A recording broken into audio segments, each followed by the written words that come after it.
Shalom, selamat pagi Bapak Ibu Saudara yang dikasihi Tuhan Yesus Kristus. Selamat kita berjumpa kembali dalam renungan pada pagi hari ini.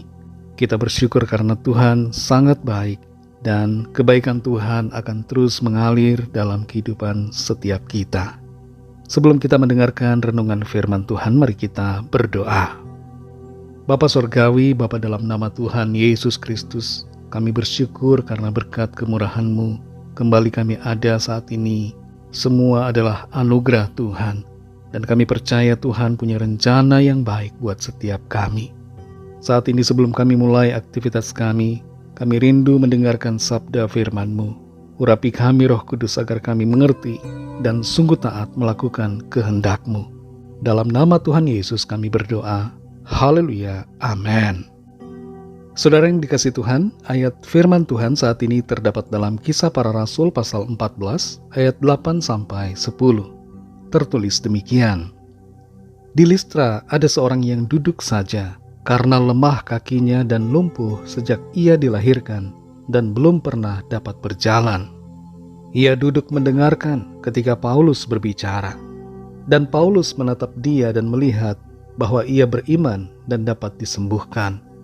Lalu kata Paulus dengan suara nyaring, "Berdirilah tegak di atas kakimu." Dan orang itu melonjak berdiri, lalu berjalan kian kemari.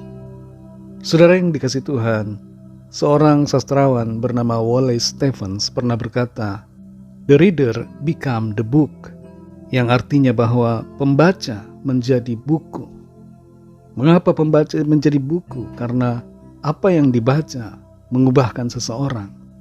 Dan sama halnya dengan membaca, mendengar pun demikian. Kalau kita mendengarkan firman Tuhan, maka kita akan menjadi semakin serupa dengan kehendak firman-Nya. Sebab dari pendengaran firman Tuhan akan muncul iman.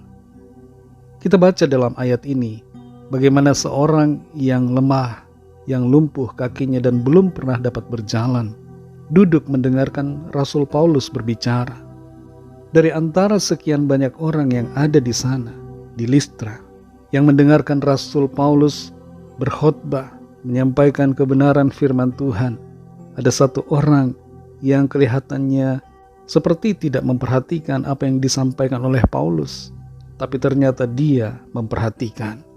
Dia mendengar firman Tuhan, dan dari pendengaran firman itu muncul iman dalam hatinya, dan oleh karena imannya ia disembuhkan dengan kuasa Tuhan. Orang lumpuh ini, saudara, sekali lagi tidak hanya sekedar duduk, tapi ia mendengarkan Paulus berbicara.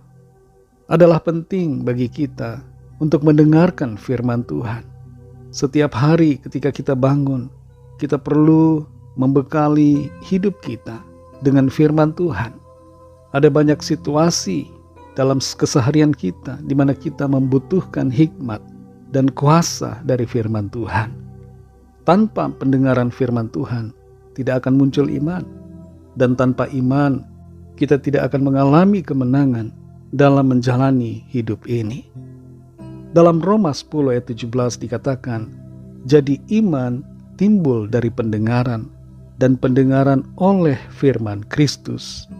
Jadi saudara, kalau kita tidak mendengarkan firman Tuhan, sekali lagi, kita tidak akan memiliki iman yang kuat. Kalau apa yang kita dengar adalah hal-hal yang bertentangan dengan firman Tuhan, maka itu akan melemahkan iman kita. Setiap hari ada begitu banyak hal yang kita dengar dari orang-orang di sekitar kita, dari berita di media sosial, dan dari hal-hal yang bersifat duniawi. Semuanya itu dapat melemahkan iman. Jangan sampai kita kehilangan iman karena tidak mendengarkan firman Tuhan. Ada mujizat dalam iman.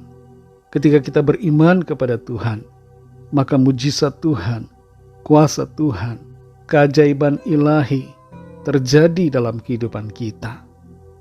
Orang yang lumpuh ini tidak lumpuh beberapa tahun saja, tapi ia sudah lumpuh sejak lahirnya. Tapi titik balik itu terjadi ketika ia percaya, ketika ia beriman kepada Tuhan, dan ia taat kepada apa yang disampaikan oleh Rasul Paulus. Rasul Paulus dengan kepekaan kepada suara Roh Kudus menyuruhnya untuk bangkit berdiri. Dan orang lumpuh itu pun taat. Dia berdiri, dia melompat. Dia bersuka cita karena pertolongan Tuhan yang ia alami dalam hidupnya. Saudara yang dikasihi Tuhan, apa yang tertulis dalam ayat ini mengingatkan setiap saudara dan saya agar jangan sampai kita melalaikan pendengaran akan firman Tuhan.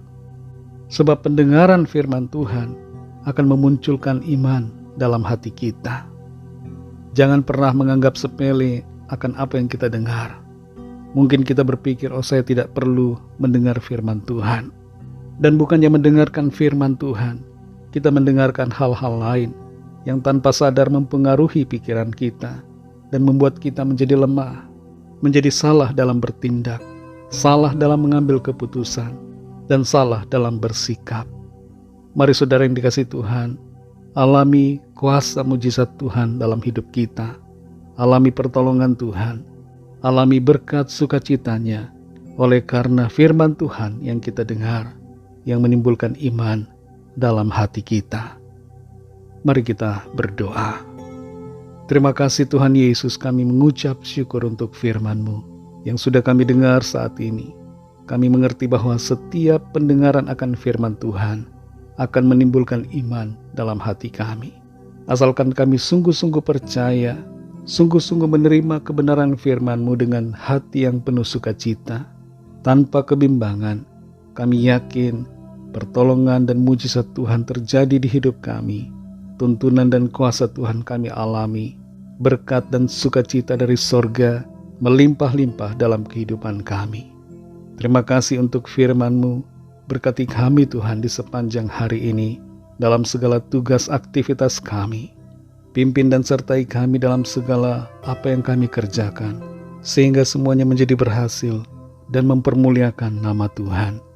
Kami berdoa bagi yang sedang dalam keadaan sakit. Jamah ya Tuhan, urapi dari kepala sampai kaki. Setiap kami yang sakit disembuhkan oleh kuasa darah-Mu. Bilur-bilur-Mu Tuhan menyembuhkan kami dan mengampuni dosa kami.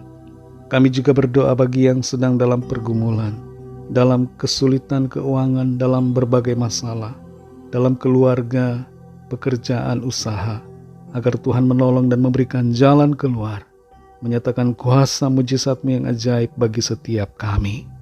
Terima kasih Bapa, dalam nama-Mu yang kudus, nama Tuhan Yesus Kristus, kami sudah berdoa dan mengucap syukur. Haleluya. Mari sama-sama kita berdoa, doa Bapa kami. Bapa kami yang di sorga, dikuduskanlah nama-Mu, datanglah kerajaan-Mu, jadilah kehendak-Mu di bumi seperti di sorga. Berikanlah kami pada hari ini makanan kami yang secukupnya, dan ampunilah kami akan kesalahan kami, seperti kami juga mengampuni orang yang bersalah kepada kami.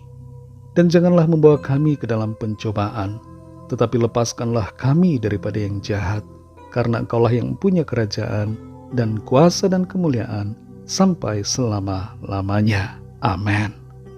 Terimalah berkat Tuhan. Tuhan memberkati engkau dan melindungi engkau. Tuhan menyinari engkau dengan wajah-Nya dan memberikan kasih karunia. Tuhan menghadapkan wajah-Nya kepadamu dan memberikan damai sejahtera. Berkat anugerah dari Bapa Surgawi, kasih karunia dari Tuhan Yesus Kristus, dalam persekutuan dengan Roh Kudus, menyertai kita semua, sekarang ini dan sampai Maranatha, Tuhan Yesus datang kembali, dan bahkan sampai selama-lamanya. Dalam berkat nama Tuhan Yesus Kristus, haleluya, amin. Puji Tuhan, saudara yang dikasihi Tuhan, saya percaya firman Tuhan menjadi berkat dan kekuatan buat saudara semua, dan Roh Kudus akan menolong saudara untuk lebih lagi memahami kebenaran firman Tuhan. Tuhan Yesus memberkati saudara semua. Sampai jumpa dalam renungan yang berikutnya. Haleluya.